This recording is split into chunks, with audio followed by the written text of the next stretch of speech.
You can't save yourself rich, at least not and be happy. There's so many budgeting programs out there telling you to scrimp and sacrifice, to delay and defer, and to spend so much mental anguish and energy on what you can eliminate. But that's reductionist thinking instead of production thinking. I tried shrinking my way to wealth once. Yeah, I read The Millionaire Next Door, and I remember when we were getting married, my wife and I said, hey, we can move in your parents' basement. She's like, you must not want to have sex. I'm like, oh, okay, I guess I got to change my budget. But I was just about all my thoughts consumed about what I didn't spend and what I could save on and how I could budget. And it's like I got in fights with my wife about it, and I was frustrated when utilities seemed too high. It was kind of a miserable existence. Wealth is something far beyond accumulation. See, accumulation has you believe that wealth is a function of how much money you can put away, how much risk you could take on that, which invites a lot of chance for it to go down over time because risk equals chance of loss, not return, and then how much time can you wait? That the good things come to those who wait philosophy is saying just wait, defer. But we found through the U.S. Department of Labor, 95% at age 65 are not economically and financially independent. They can't stop working and pay their bills. So it's a failed financial experiment. You can't save yourself rich and enjoy the journey because wealth is about value creation, not only for you, but everyone around you. See, in 2005, we hosted this event, and Dale Clark showed up. First event I had done, and I'd been working with his dad as his advisor, and Dale showed up mainly because his dad bought a ticket and there was free food. That's what he told me later. And see, Dale was a miserable miser. Had 4 kids, spent less than $5 on any holiday or birthday, really combined on them, going to places like Goodwill. Everything was about what he could eliminate, what he could save. And his wife said, you're so obsessed with money, it's all that you talk about. At the end of that 8 hours at our curriculum for wealth, he said, this changed my life. I'm going to become economically independent within a year. That seemed really bold. I was like, that's going to be tough for him to do. But he really doubled down and spent 20 hours a week investing in real estate properties and back into himself so he could escape the trap of this job that he hated. He was designing airplane engines and he couldn't even stand the smell of the gas and the oil that was burning there. But he did it because it was supposedly a good job and good benefits, but it was benefits that didn't benefit him. Sure, he had health insurance, but he didn't have health. He was 70 pounds heavier than he is today. Sure, he had a retirement plan, but he was never going to be prepared for retirement. And it was something that because the mindset and what everyone had trained, taught, and educated him was slowing him down. Now, he got there in 362 days. If you want to know more about that, you've got to watch my video on economic independence. There's 5 key levers that show you specifically how to become economically independent in 3 to 7 years, or if you're a weirdo like Dale, within 1 year. Now, Dale is 70 pounds lighter now, happier. He makes 10 times more money because it was about expanding his means rather than budgeting.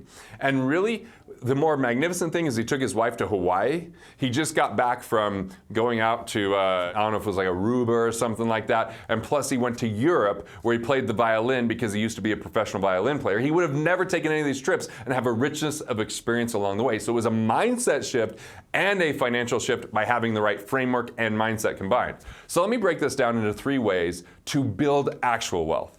The first one is to invest in yourself. So what does that mean? Rather than putting your money in everyone else's dreams, in a stock market you don't control, in the things that you don't understand, hoping for the best, let's think about the impact equation. Number 1, how can you reach more people with the value you create? Right? Dollars follow value. How do you create more value? How do you serve more people? How do you reach those people so you make that impact? The second thing is the current people you're already serving, how do you more deeply impact them? How do you deliver even more value? So invest in your knowledge, invest in your relationships so that you can expand your reach. You can expand the value you create, therefore making more money. Another example, you've got to create an automated structure so you could pay yourself first. So many people that budget do it because if they don't, all the money goes away through something called Parkinson's Law.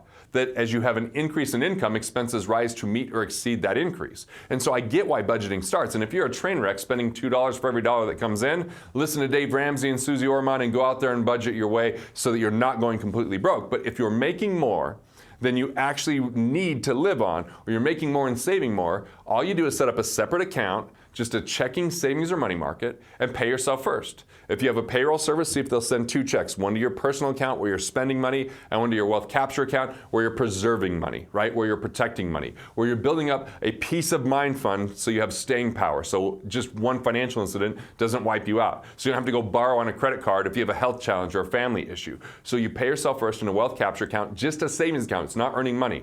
You could watch my cash flow banking video if you want to know what to do to get a 400 to 800% better return on that and some tax advantages, but it all begins with paying yourself first. So then you just live off whatever's left over. Whatever's left over, just don't borrow to consume. That's the main rule.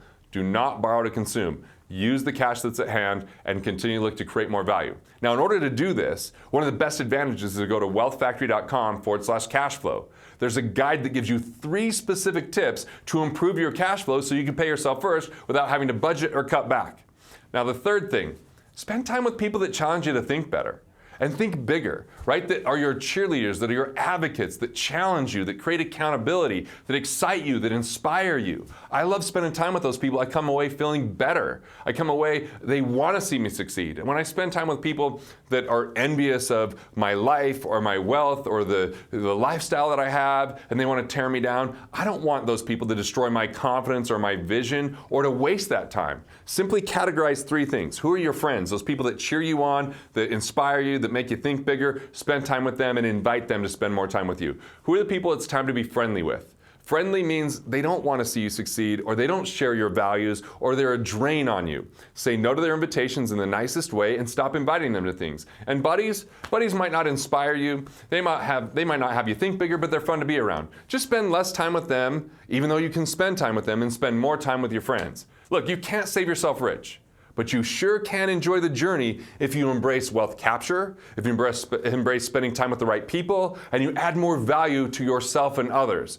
You now have that knowledge to transform your thoughts into more profits, to build the life that you love. If you're looking for more on this topic, check out this video that we have on being resourceful without resources. That's great for people that have way more time than they have money. They're looking to add more value. They're looking to start their first business. They're looking to improve a project within their business, but they're feeling cash strapped. That's going to be a great video to take you there. And remember to get my gift. Wealthfactory.com/cashflow. Let's just put more money in your pocket, not ask you to save and scrimp instead.